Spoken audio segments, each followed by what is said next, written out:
નમસ્કાર દર્શક મિત્રો, હું છું પરમાર અનિશા. તમે જોઈ રહ્યા છો લોક સામાન્ય. તો જોઈએ આજના સમાચાર. લાઠી વિધાનસભાના બાબરા તાલુકામાં બાબરા ગામથી લીલાવાડા ગામ થઈ વાકિયા સુધીનો માર્ગ છેલ્લા ઘણા સમયથી અત્યંત ખરાબ હાલતમાં જોવા મળી રહ્યો છે. રોડ પર મોટા ખાડા અને તૂટેલી સપાટીના કારણે વાહન ચાલકો તથા સ્થાનિક લોકોને ભારે હાલાકીનો સામનો કરવો પડી રહ્યો છે. આ સંદર્ભે આજ રોજ આમ આદમી પાર્ટીના આગેવાન છેડી કથિરિયા સહિત અગ્રણીઓ અને કાર્યકરોએ સ્થળ પર પહોંચી રોડનું નિરીક્ષણ કર્યું હતું. રોડની ખરાબ સ્થિતિ અંગે વિડીયો માધ્યમથી સમગ્ર હકીકત લોકો સમક્ષ રજૂ કરવામાં આવી હતી.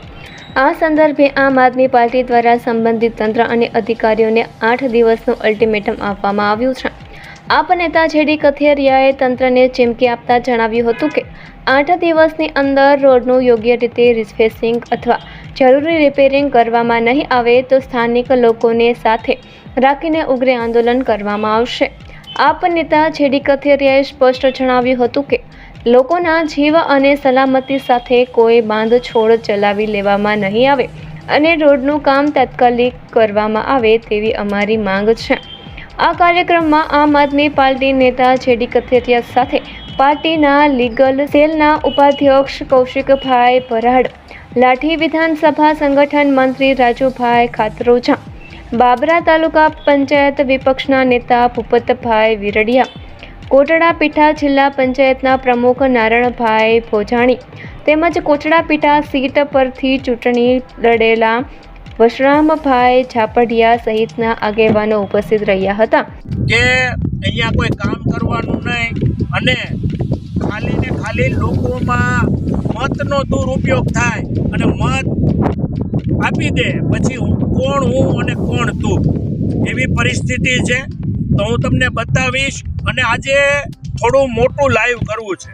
દરેક મિત્રો જોતા રહેજો કે સૌરાષ્ટ્રની અંદર એમાંય ખાસ આ બાબરા વિસ્તારની અંદર લોકો કઈ હાલતમાં રહે છે, કેવા વિસ્તારની અંદર રહે છે એ હું તમને બતાવીશ.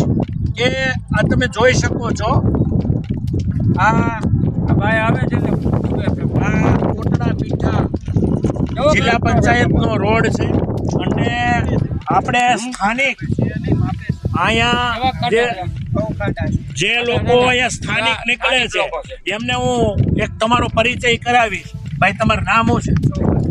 સુભાષભાઈ, તમે ક્યાં ગામથી આવ્યા? સુખપુરથી આવ્યા. આ રસ્તો ખરેખર કેવો છે અને અહીંયા રાતના એક્સિડન્ટ કે એમાં આ થવાનો ભય ખરો ને?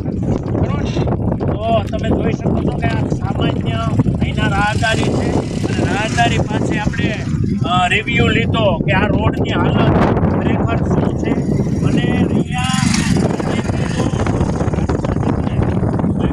પરિસ્થિતિ થાય એ આ વિસ્તારના તમામ લોકો જાણતા હશે અને જોતા હશે.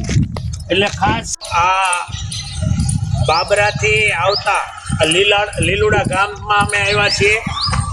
ગામની પરિસ્થિતિ તમે જોઈ શકો છો કે શું છે અને કેવડો ખાડો છે. અને અહીંયા જો રાત બરતના કોઈ પણ પરિવાર ફેમિલી સાથે અથવા તો ટુ વ્હીલમાં નીકળ્યા હોય તો અહીંયા શું એની પરિસ્થિતિ થાય એ તમે જોઈ શકો છો. આમ તો અમે આ લોકો વિકાસ કરે. હવે વિકાસને ગોતવું હોય ને તો અહીંયા મને એવું લાગે છે કે લીલોડા ગામે આવવું. લીલોડા ગામની અંદર એને લોકોને જાણ થાય કે અહીંનો વિકાસ કેવો છે. એ ખરેખર લોકોએ સમજવું છે. તો આગળ પણ એવડો જે ખાડો છે હું તમને બતાવીશ આ ગામનો.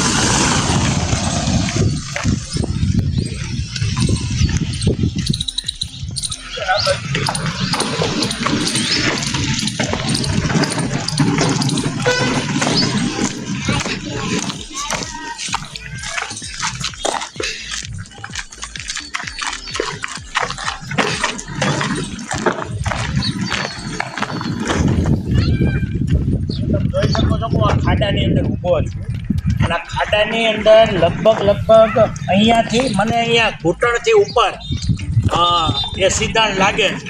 આવડા મોટો ખાડો ના તો 4 વ્હીલ તારવી શકે ના તો 2 વ્હીલ તારવી શકે.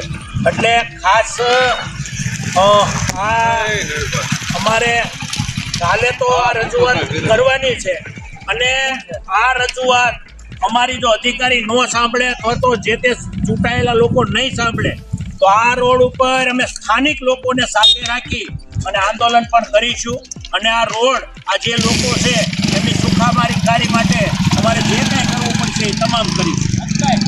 તો ફરી મળીશું એક નવા સમાચાર સાથે. ત્યાં સુધી જોતા રહો લોક સામાન્ય.